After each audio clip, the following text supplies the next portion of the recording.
بادشاہ اور کسان۔ ایک دفعہ بادشاہ شکار کرتے کرتے ایک کھیت میں جا پہنچا۔ کھیت میں ایک کسان ہل چلا رہا تھا۔ بادشاہ نے اس سے پوچھا، میرے وطن کے عظیم کسان، تم اتنی محنت کر کے دن میں کتنی کمائی کر لیتے ہو؟ وہ بولا، بادشاہ سلامت، 4 روپے کما لیتا ہوں۔ بادشاہ نے پھر پوچھا، تم ان 4 روپے کا کس طرح خرچ کرتے ہو؟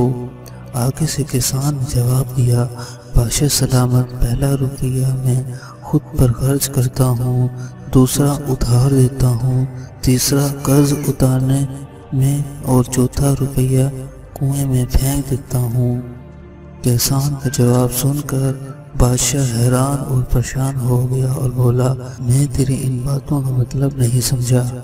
کسان نے جواب دیا، بادشاہ سلامت، 1 روپیہ مجھے پر اور میری بیوی پر خرچ ہوتا ہے، دوسرا روپیہ اپنے بچوں پر خرچ کرتا ہوں تاکہ جب میں بوڑھا ہو جاؤں تو میرا وہ خیال رکھیں، گویا ان کو ادھار دیتا ہوں، تیسرا روپیہ اپنے بوڑھے ماں باپ پر خرچ کرتا ہوں کیونکہ انہوں نے مجھ پر بڑی محنت سے پالا پوسا تھا، ان کا قرض اتارتا ہوں اور آخر میں چوتھا روپیہ خیرات کر دیتا ہوں، جس کا انعام مجھے دنیا میں نہیں چاہیے، مجھے قیامت کے دن اللہ تعالیٰ کی سزا دے گی۔